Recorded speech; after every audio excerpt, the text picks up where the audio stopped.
Alhamdulillah, Alhamdulillah Rabbil Alamin. Nashhadu Rabbana annaka antallahu la ilaha illa anta ba'asta Muhammadur Rasulah basyiran wa nasira.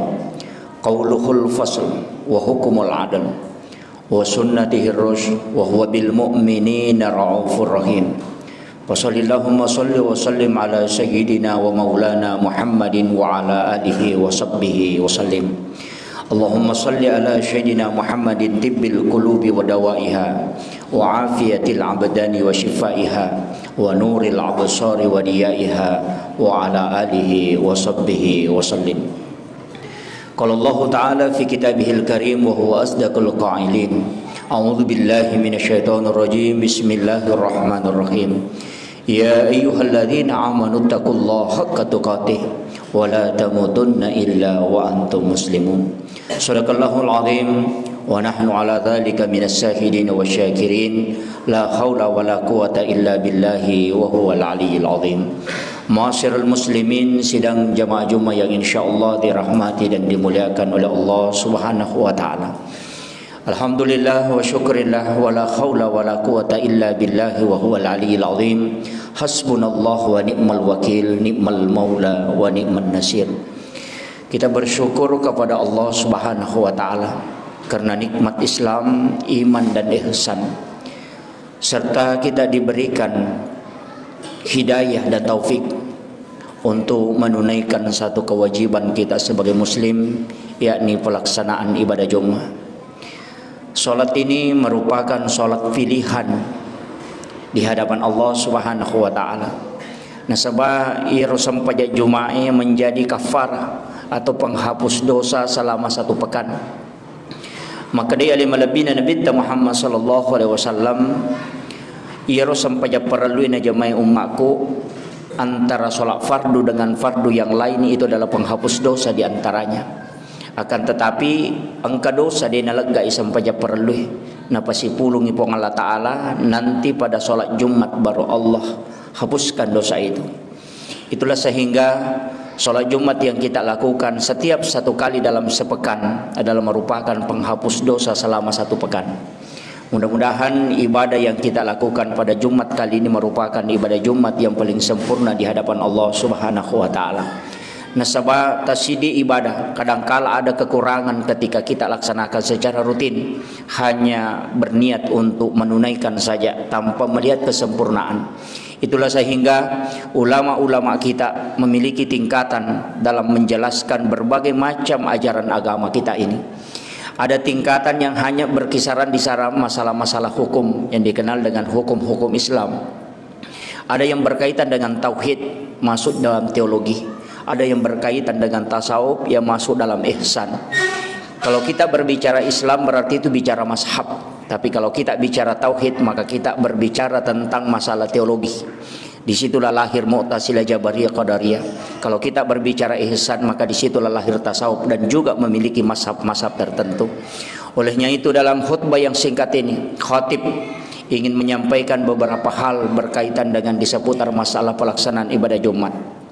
Sebenarnya kalau kita mencermati penjelasan-penjelasan para ulama kita dalam kitab-kitab Mu'tabarah tentang pelaksanaan ibadah Jumat, ada 3 hal yang perlu diperhatikan pada Jumat, setiap Jumatnya. Yang pertama adalah mandi sunnah Jumat, dan ini yang kita anggap biasa, padahal sebenarnya mandi ini memiliki keberkahan yang luar biasa. Kalau kita buka dalam kitab Tabaqatus Syadiliyatul Kubra, bahkan dalam kitab-kitab tasawuf, banyak ulama sufi menjelaskan hikmah mandi sunnah Jumat. Sebenarnya mandi sunnah Jumat itu agak berbeda dengan mandi biasa. Karena sebelum kita mandi sunnah Jumat, mestinya kita mandi dulu. Jadi kita mandi, membersihkan diri sampai bersih. Setelah kita sudah yakin bahwa sudah bersih, baru kita memulai mandi sunnah Jumat. Jadi sebenarnya pada hari Jumat itu kita mandi 2 kali. Yang pertama adalah mandi biasa, kemudian yang kedua setelah seluruh badan ini bersih, kita sudah pakai sabun, kita baru memulai mandi sunnah Jumat. Jadi kita berwudu kembali dengan sempurna. Akan tetapi mengusap kepala sampai telinga dan menyisakan kaki. Dalam kitab Nanjul Balaga Imam Ali juga dijelaskan kaidah ini. Setelah kita mandi sempurna, kemudian kita berwudu kembali dengan sempurna. Itulah yang dikatakan dengan mandi sunnah Jumat. Semua air yang kita gunakan membasahi tubuh pada saat melaksanakan mandi sunnah Jumat itu akan menjadi pemadam api neraka kala di yaumil akhir. Bahkan ada hadis yang mengatakan bahwa badannya diharamkan tersentuh api neraka ketika dia meninggal dalam keadaan setelah dia melakukan mandi sunnah Jumat. Jamaah Jumat yang insya Allah dirahmati dan dimuliakan oleh Allah Subhanahu wa Ta'ala. Banyak di antara kita yang hanya mandi biasa, diubawami, ceme bawami nareku Jumai, mandi biasa sebagaimana mandi pada umumnya. Padahal sebenarnya mandi sunnah Jumat itu ada tata cara khususnya. Ini yang pertama. Kemudian yang kedua, saya wasiatkan ada satu waktu yang oleh Rasulullah SAW mengatakan bahwa di hari Jumat itu ada doa yang mustajabah. Ada waktu-waktu doa itu mustajabah. Ulama kita membagi. Ibnu Qayyim al-Jauziyah dalam beberapa kitabnya juga membagi tentang doa, di mana waktu doa itu mustajabah. Tiga waktu padongan diterima nareko Jumai. Karena di situ ada waktu pintu langit terbuka. Situngan nareko kita mau mencermati dalam satu tahun itu ada 5 malam. Allah Subhanahu wa Ta'ala tidak menutup pintu langit. Siapa yang bermunajat pada 5 malam itu maka doanya pasti mustajabah. Yang pertama adalah malam 1 Rajab, yang kedua adalah malam Lailatul Qadar, yang ketiga adalah malam nisfus Syaban, kemudian yang keempat adalah malam hari raya Idul Fitri, dan yang kelima adalah malam hari raya Idul Adha. Karena pada malam itu pintu langit dibuka oleh Allah, dan siapa yang bermunajat maka pasti doanya akan diijabah oleh Allah Subhanahu wa Ta'ala. Karena tidak sembarang Allah membuka pintu langit, hanya pada waktu-waktu tertentu. Tersakamai maka setiap 24 jam itu Allah membuka pintu langit, tidak. Bahkan dalam hadis yang sahih dari Abu Hurairah, Nabi SAW mengatakan ada orang yang berdoa tapi tidak akan pernah tembus ke langit. Dari langit pertama sampai ke langit ke-7 tidak bisa tembus. Kenapa? Karena pintu langit tidak terbuka. Itulah sehingga ada waktu-waktu memang Allah membuka pintu langit. Nariku idapi arwatwe malam 1 Rajab, usahakan kita bermunajat pada waktu itu. Karena itu pintu langit sudah terbuka. Dan orang yang bermunajat pada malam itu akan tembus ke langit. Yang paling utama sering kita hiraukan adalah pada malam hari raya Idul Fitri dan malam hari raya Idul Adha. Itu luar biasa. Ketika kita memanfaatkan malam hari raya itu untuk bermunajat, maka orang itu akan diijabah doanya.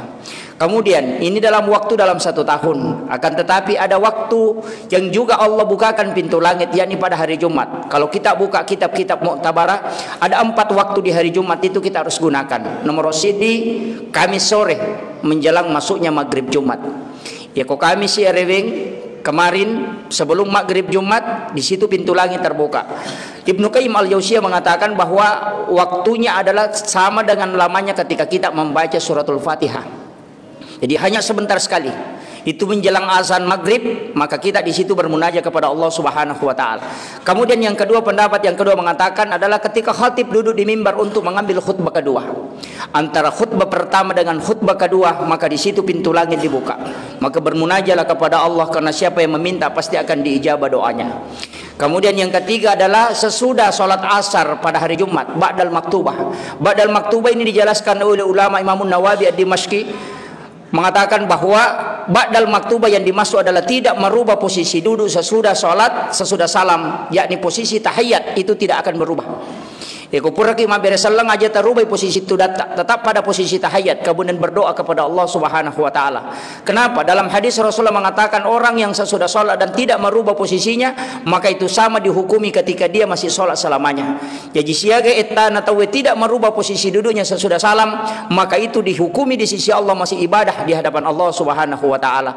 Akan tetapi ini tidak berlaku untuk imam. Ketika imam selesai salam, maka mestinya dia merubah posisi duduknya.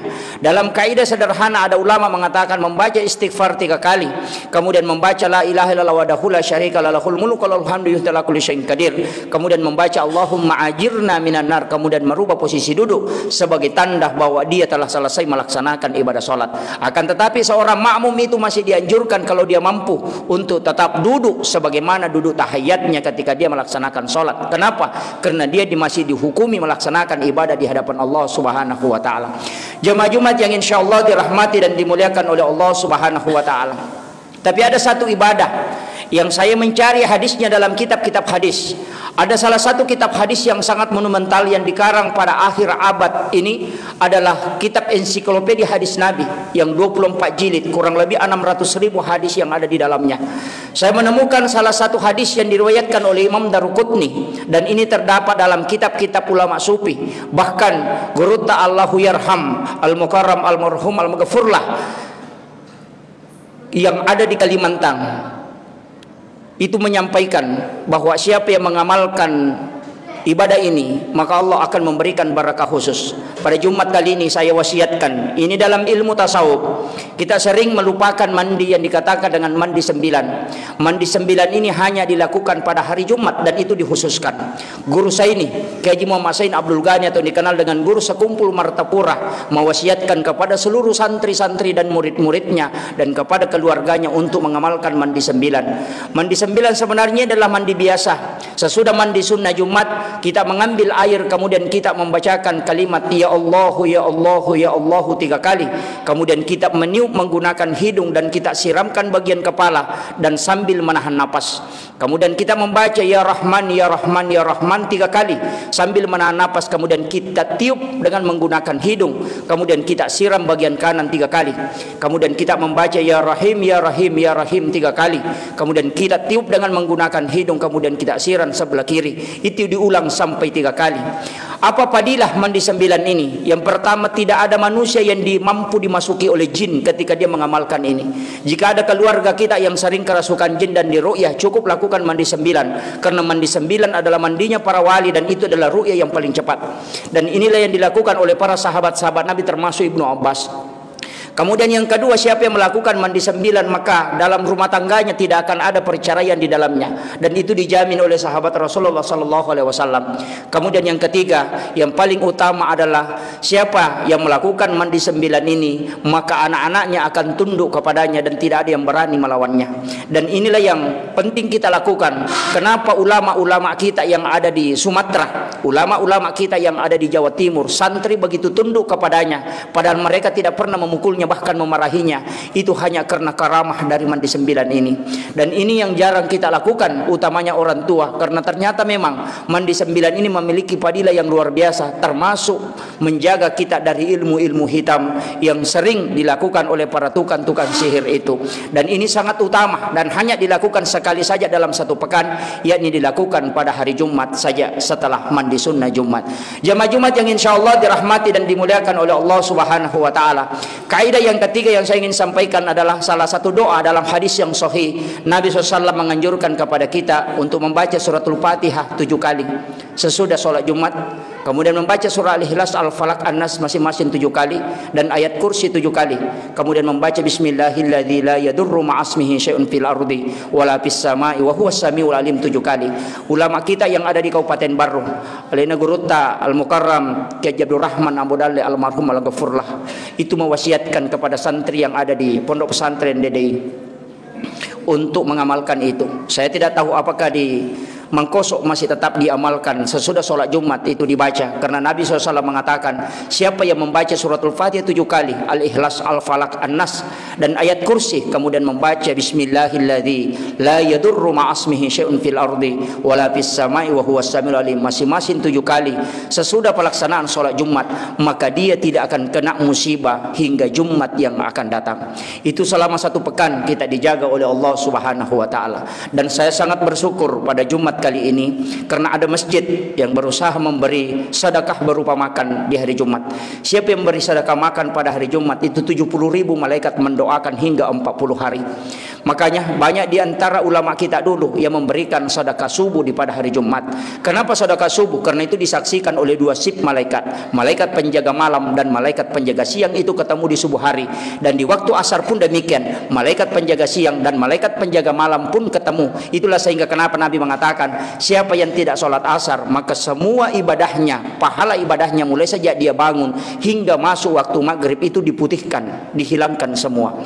Sedangkan sholat subuh disaksikan dibacakan oleh para malaikat, dan ada waktu sedikit di situ. Wabil azhari hum yastaghfirun, adalah waktu yang paling bagus untuk kita bermunajah dan beristighfar di hadapan Allah Subhanahu wa taala, dan itu waktu pula yang paling bagus kita gunakan untuk bersedekah. Bahkan Imam Nawawi mengatakan, siapa yang ingin mendapatkan ilmu laduni, maka rutinkanlah bersedekah subuh selama 40 subuh, dan siapa yang melakukan itu maka dia akan diberikan putuh oleh Allah Subhanahu wa taala karena beliau lakukan itu. Tapi ketika kita membuka kitabnya Ibnu Taimiyah, ternyata Ibnu Taimiyah membuka salah satu ayat yang dia tidak bisa mengerti, dia hanya membaca suratul Fatihah 41 kali dengan mendongakkan kepala ke langit sesudah sholat subuh, baru Allah berikan ilmu laduni. Itulah sehingga kenapa di waktu subuh itu sangat mulia, karena malaikat di situ menyaksikan dan mendoakan kita. Mudah-mudahan sedekah yang telah dikeluarkan dan diimpakkan, karena ini sebenarnya sunnah yang dilupakan. Memanggil orang sholat itu pahalanya cuma 1 kali waktu sholat, tapi memberi makan kepada satu orang itu 40 hari kita selalu didoakan oleh para malaikat. Dan ini yang sangat utama, karena kata hadis Nabi bahwa ketika orang makan makanan 1 suap, maka itu 40 hari baru habis di dalam perutnya. Ternyata menurut ahli medis bahwa sel-sel makanan selama 40 hari baru bisa habis dalam sel darah. Itulah sehingga kenapa makanan haram pun demikian. Siapa yang makan makanan haram, kata Nabi, 40 hari lan tuqbalu sholata wa du'a arba'ina yauman mania, tidak akan diterima doanya dan sholatnya selama 40 hari 40 malam. Barakallahu li wa lakum bil Qur'anil azim, wa nafa'ani wa iyyakum bima fihi minal ayati wa zikril hakim, wa taqabbala minni wa minkum tilawatahu innahu huwal ghafurur rahim.